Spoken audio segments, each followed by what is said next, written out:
que tiene muchas aristas, que puede tener incluso debates de distintas perspectivas, y es la carrera contra el COVID por una vacuna.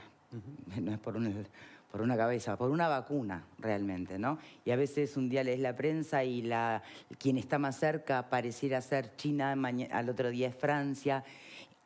Uruguay no se va quedando atrás, no sé, científicos uruguayos estudiando la relevancia o cómo puede vincularse la BCG con una eventual forma de inmunizar.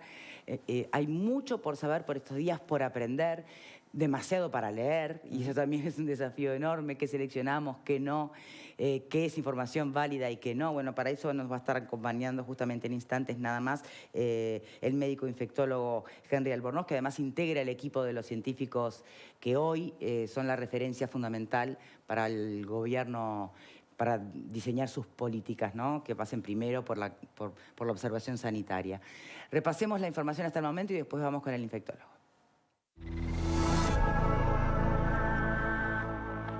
Los esfuerzos de colaboración sin precedentes dentro de la industria farmacéutica han acelerado la investigación de tratamientos seguros y eficaces contra el nuevo coronavirus. Más de 130 están en estudio, según el director general de la Federación Internacional de la Industria del Medicamento, Thomas Quenney, quien explicó que 68 son nuevos tratamientos y los otros son medicamentos ya existentes en los que se está probando su eficacia contra el COVID-19. La mayoría están en las primeras etapas de pruebas, aunque ya comenzaron más de 25 ensayos clínicos. Estas declaraciones tienen lugar al día siguiente de que el Instituto Nacional de Alergias y Enfermedades Infecciosas de Estados Unidos anunciara que el Remdesivir, un antiviral experimental de amplio espectro, había reducido el tiempo de recuperación de los enfermos más graves. El anuncio se basa en los resultados de un ensayo clínico que contó con la participación de 1.000 personas y concluyó que los pacientes internados con problemas respiratorios por COVID-19 tratados con esa droga mejoraron más rápido que los casos que recibieron un placebo. Aunque los resultados fueron claramente positivos, desde un punto de vista estadísticamente significativo, fueron modestos, dijo Anthony Fauci, científico responsable del Instituto estadounidense y asesor del gobierno. Los hallazgos del ensayo dirigido por Estados Unidos se anunciaron el mismo día que la revista científica The Lancet publicó los resultados de un estudio con el mismo fármaco que no encontró ningún beneficio en el Remdesivir. Ese estudio involucró a poco más de 200 personas de Wuhan, en China, y fue un ensayo controlado aleatorio, considerado el máximo estándar en la evaluación del tratamiento. El estudio chino tuvo que detenerse por no reclutar suficientes pacientes y su tamaño fue aproximadamente 5 veces menor al estudio dirigido por Estados Unidos. Remdesivir ya se ha administrado a pacientes de todo el mundo en ensayos clínicos y también fuera de ellos, como respuesta del laboratorio fabricante Gilead a solicitudes de uso compasivo para acceder en algunos casos de emergencia. Muy bien, y le damos las buenas tardes entonces al médico infectólogo Henry Albornoz, integrante además del equipo de gestión de crisis del gobierno en este momento. ¿Cómo le va? Muchísimas gracias por su tiempo, más en este día. Buenas tardes, gracias, saludos a usted y a la audiencia. Es un gusto, muchas gracias por la invitación. Bien, estamos intentando poder pasar para decirlo criollo, el colador de toda la información que da vuelta en el mundo en este momento, que tiene que ver con posibles avances científicos que traigan, ya sea la vacuna, lo más codiciado en este momento, o algún antiviral capaz de, bueno, detener el avance más cruel para algunos pacientes del COVID-19, ¿no? ¿Dónde estamos realmente? ¿Qué opina usted? Bueno, el dónde estamos depende mucho de, digamos, de la región del mundo en la que estemos, ¿no? A ver. Sin duda pareciera que en Asia el fenómeno viene en disminución. Pareciera que la principal ola, la primera ola, la más intensa, ya hubiera pasado, por lo menos en la mayoría de los países. Europa está todavía en una etapa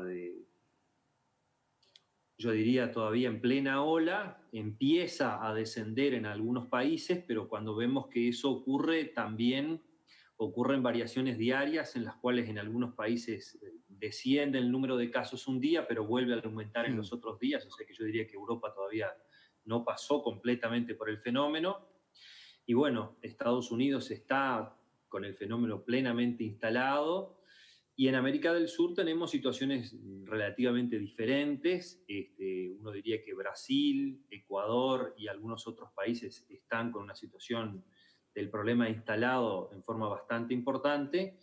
Y cuando venimos a Uruguay, por el momento, diríamos que el fenómeno, si bien está ocurriendo con una velocidad relativamente lenta, el número de casos diarios es bajo y eso nos da cierta tranquilidad en que hasta el momento actual los casos que están ocurriendo están pudiendo ser atendidos en la forma adecuada porque tenemos el sistema de salud todavía con bastante disponibilidad como para eventualmente asistir a los nuevos casos que puedan emerger. Por Bien. otro lado, las medidas que se han tomado hasta ahora pareciera que surtieron ese efecto de controlar los casos nuevos, pero bueno, los nuevos desafíos ahora son el empezar a retomar algunas actividades y ver cómo eso repercute en la ocurrencia de la epidemia, ¿no? Justamente eso, después vamos a la vacuna y a los avances científicos, pero justamente usted que introduce esta situación comparando un poco con la evolución en cantidad y calidad de este virus en el mundo y especialmente en América Latina. Me imagino la responsabilidad que es para el equipo de expertos que está acompañando o sobre quien en realidad los políticos toman decisiones, ¿no? Porque hoy hay desde muchos sectores de la sociedad, se dice, es cierto, las medidas que se han tomado hasta ahora evidentemente han sido las que pueden explicar lo lento de nuestra evolución, los pocos casos, pero a su vez cuestionan que entonces se esté yendo paulatinamente hacia una reapertura de la vida normal con todos los parámetros de esta nueva normalidad. Porque dicen, bueno, pero en realidad nosotros recién vamos a empezar el invierno, o sea que la disponibilidad de los sistemas de salud no va a ser la misma porque van a coexistir las típicas influencias y un montón de otras afecciones típicas del invierno. Entonces, ahí la estrategia, ¿cómo va a ser? Ir probando desde la perspectiva de ustedes, los expertos en el comportamiento de las epidemias. ¿Hay receta única? ¿Vale unir probando y si hay que ir para atrás, se va para atrás? Bueno, sin duda recetas únicas no hay y de hecho los distintos países han tomado distintas estrategias frente a este fenómeno, ¿no? Es muy difícil, digamos, predecir con exactitud lo que va a pasar. Creo que en ese sentido se mantiene la incertidumbre. Yo diría que nosotros, desde el Uruguay como tal, esto es lo que ha venido pasando hasta ahora. El problema es que no se puede mantener el sistema completamente sin actividad. Es necesario que un conjunto de actividades, las que se vayan considerando más esenciales, se retomen en todos los aspectos y particularmente en lo que tiene que ver con la salud, por ejemplo. Es importante que se retomen algunas actividades que en una primera instancia, cuando el fenómeno inició y no sabíamos qué comportamiento iba a tener, se redujeron algunas actividades, ¿no? Se redujo la actividad asistencial en lo que tiene que ver con el control en algunas situaciones en el primer nivel de salud, en lo que tiene que ver con el control de algunas enfermedades crónicas y en lo que tiene que ver con la actividad quirúrgica. Para decirlo en el aspecto sanitario simplemente, ¿no? Todos sabemos lo que significó y lo que significa para el resto de la actividad de una sociedad. Entonces, sí, no hay recetas únicas. Uruguay tomó esta decisión y, bueno, por ahora venimos en un camino que parece venir dando resultado, pero bueno, el desafío para adelante es ese. Es posible que con el reinicio de actividades haya aumento del número de casos, pero bueno, la expectativa es que ese aumento del número de casos eventualmente sea controlado y que mantengamos la capacidad de nuestro sistema de salud de brindar atención a los eventuales casos nuevos que puedan emerger. Bien. Voy a darle la palabra a los panelistas que seguramente tienen preguntas para usted. Pepe Sí, Sena. doctor, buenas tardes. La cantidad de pocos casos que tenemos en el país, el número de pocos casos, como mencionaba usted, ¿guarda directa relación con el número de test realizados o estos tienen también directa relación con el número de pacientes que hay en CTI y lamentablemente con el número de fallecidos? Bueno, en realidad hay en este momento casi 20.000 test realizados en el país, de los cuales menos de un 4% han sido positivos. Es cierto que en esos 20.000 test hay una heterogeneidad en cuanto a las situaciones en las cuales se tomaron esos test. Pero un número muy grande de esos test, la mayoría de ellos, se han tomado en personas que han estado cursando síntomas respiratorios sugestivos de estar cursando una infección respiratoria. Mismo en esa población, en la cual uno diría es la más probable de que yo encuentre el virus, la positividad de los test ha sido baja. Con lo cual, eso nos da una cierta, yo diría, perspectiva de tranquilidad de que no es en el momento actual un problema de bajo testeo. El problema real es que parecemos tener por el momento una baja circulación del virus. Eso no quita de que algunos fenómenos de transmisión común, como yo diría, como mini brotes, bueno, como el que estuvimos al tanto estos días de un residencial, o como el que tuvimos hace unos días en un hospital ante una exposición que no se percibió como de riesgo, van a ocurrir y por eso en algunos días tenemos como pequeños saltos, digamos, en los cuales se positivizan 25, 30 casos, pero vemos que eso pasa y 2 o 3 días después volvemos a las cifras que relativamente veníamos teniendo en los días previos. Entonces, la perspectiva que nos da eso es que en realidad una circulación en la comunidad de una intensidad alta no tenemos. Y eso es un poco lo que parece explicar la situación que tenemos actualmente. Es lo mismo decir no tenemos una circulación alta o no tenemos una circulación alta de personas contagiadas con síntomas. Porque ¿qué porcentaje o cuánto influye el asintomático en la circulación del virus? Bien, sí, el problema es que realmente todavía no tenemos con exactitud cuál es la proporción de asintomáticos en este fenómeno. Las estimaciones son muy dispares, muy disímiles. Hay algunas estimaciones que van por un 5, 7%, 10%, y otras que están en el entorno del 17, 20 y hasta el 30%. Seguramente eso también tiene que ver con los distintos momentos del fenómeno, de la ocurrencia de la epidemia en el cual se mide. Cuando yo tengo una circulación muy intensa y tengo muchísima proporción de una población que está cursando la enfermedad, seguramente tengo una proporción de asintomáticos también más alta. Cuando tengo baja circulación y pocos casos sintomáticos, la probabilidad de que yo tenga un número alto de asintomáticos que puedan eventualmente transmitir es más baja. Bien. Y por otro lado, tampoco tenemos una medida exacta de cuál es la capacidad de transmisión que tienen los asintomáticos. Es cierto que la tienen, pero probablemente eso también dependa de distintos momentos y de cuáles sean los comportamientos que esos asintomáticos y que los contactos que esos asintomáticos tengan lleven a cabo. No es lo mismo el asintomático en un contexto de bastante distanciamiento físico y social y con un conjunto de otras medidas de precaución, como es el uso de mascarillas, como es la higiene frecuente de las manos, que un asintomático en una situación donde ninguna medida se esté tomando. Bien. Verónica Morell. El doctor hablaba más temprano acerca de ir de a poco, de la forma en la que estamos actuando y ver qué sucede, ¿no? ¿Se puede ir hacia atrás en materia de salud, como estamos hablando de un virus que tiene por lo menos 14 días de circulación y demás? ¿Qué implica ir hacia atrás? ¿Es posible?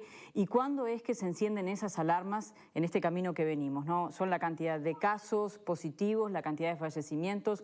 ¿Cuándo sería ese momento? Bien, sí, yo pienso que el ir hacia atrás es una estrategia que está en el horizonte y que probablemente pueda ser aplicable o pueda ser necesario de aplicar en algún momento. Yo realmente no integro el equipo que está definiendo la estrategia digamos, del reinicio de actividades y de lo que se ha llamado el día después o la nueva normalidad, para decir distintos términos de lo que hemos tratado de describir. Ese equipo está integrado a nivel del Poder Ejecutivo. Yo integro la comisión a nivel del Ministerio de Salud Pública y nosotros hemos estado trabajando fundamentalmente en esta etapa de contención de la dispersión y en el diseño de la etapa de mitigación del fenómeno, sobre todo pensando cuando el fenómeno eventualmente aumente. Pero para decirlo claro, creo que sí, que la estrategia de poder tener que dar un paso atrás es posible y creo que está dentro de las expectativas de lo que puede pasar. Bien.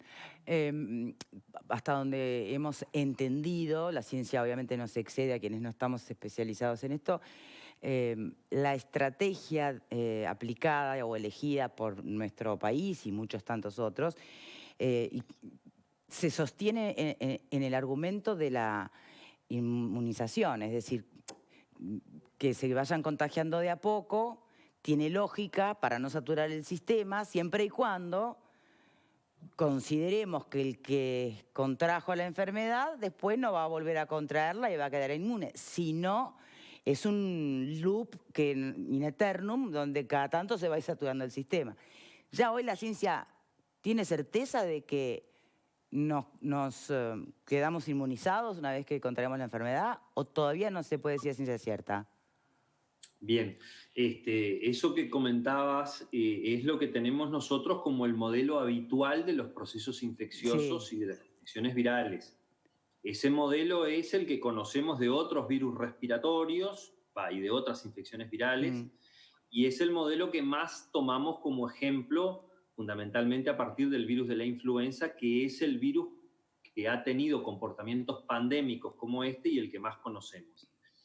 Sin embargo, si bien en algún momento hubo cierto grado, y creo que todavía existe, alerta respecto a que eventualmente este virus no deje una inmunidad, los últimos reportes y mismo algunos datos que habían surgido en Asia, de que era posible de que las personas se reinfectaran precozmente, los nuevos reportes, particularmente de los últimos días, vienen mostrando que quizás esas nuevas identificaciones de personas que habían cursado la enfermedad y que después, cierto tiempo después, persistieron positivas o se les encontró positividad después de haber tenido un test negativo, en realidad no corresponden a nuevas infecciones. O sea que no hay evidencia por ahora de que no esté ocurriendo este fenómeno de inmunidad de rebaño, que es un poco lo que tú planteabas, que sería lo que explica de que las personas que después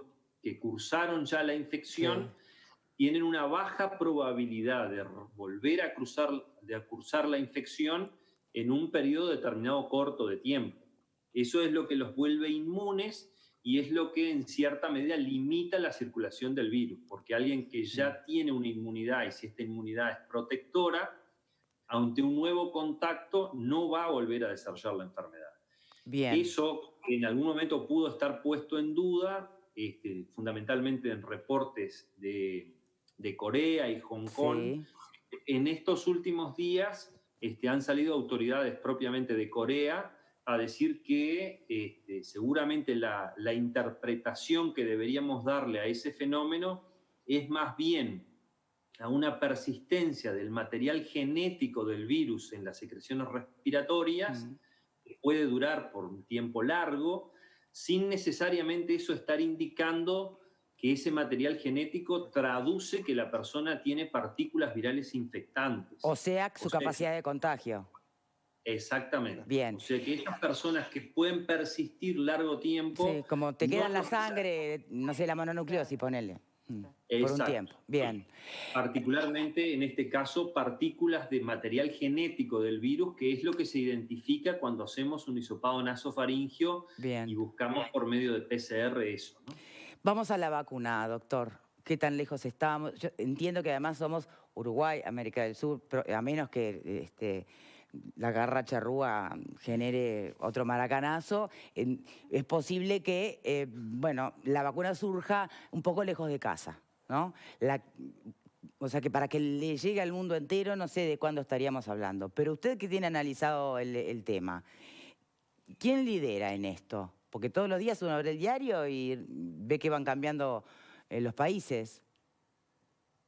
Bueno, sin duda los países centrales, los que tienen mayor capacidad de producción, de desarrollo científico de Sí. vacunas y el desarrollo tecnológico primero para investigar con ellas y luego para entrar en etapa de producción, están fundamentalmente, son Estados Unidos, Europa, y bueno, y los gigantes asiáticos vienen también corriendo su carrera en los últimos años.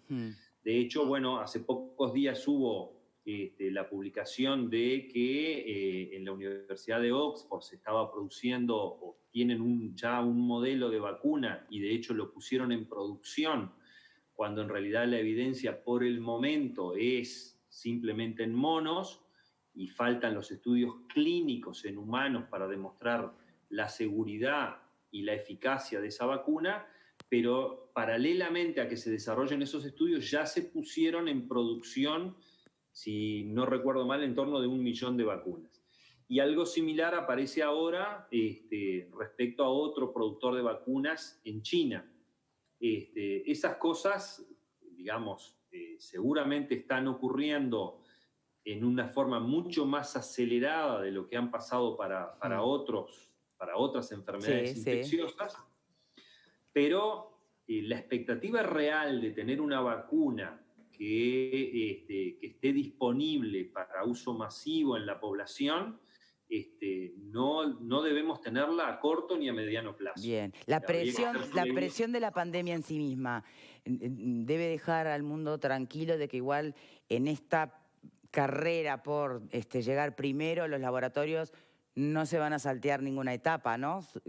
Quiero decir, que nos vamos a asegurar de que todas las etapas de un proceso hasta dar como válida una vacuna se van a cumplir. Sí, bueno, esa es una excelente observación, porque esa observación que tú haces respecto a las vacunas también deberíamos tenerla respecto a otros tratamientos que se están proponiendo y algunos que se están haciendo, ¿no?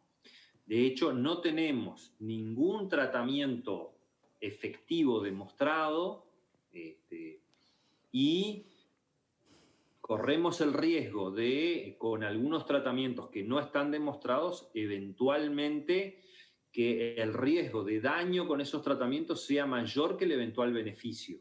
Y lo mismo pasa con las vacunas. Entonces, yo creo que sí, hay que hacer un llamado en general y también a la población de no consumir tratamientos que eventualmente no sean científicamente demostrados. ¿Y quién valida una vacuna? ¿La autoridad sanitaria del país que logró llegar primero a la experimentación en humanos sin aparentes efectos secundarios? ¿O la OMS? ¿Quién valida esa vacuna? Bueno, los procesos de validación de esos pasan por agencias internacionales, que algunos países tienen las propias y otras son internacionales.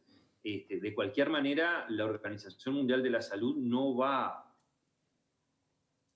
utilizar o liberar la utilización masiva de una vacuna si esta vacuna no pasó por las pruebas clínicas que demuestran que es segura y efectiva. Bien. Entonces, creo que en eso hay que tener bastante tranquilidad.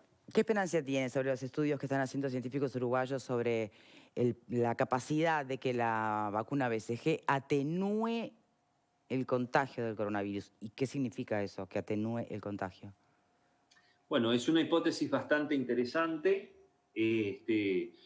Hay efectos propios de la vacunación con BCG que generan un tipo de respuesta inmunológica que existe la posibilidad de que, digamos, genere beneficios sobre las eventuales infecciones virales.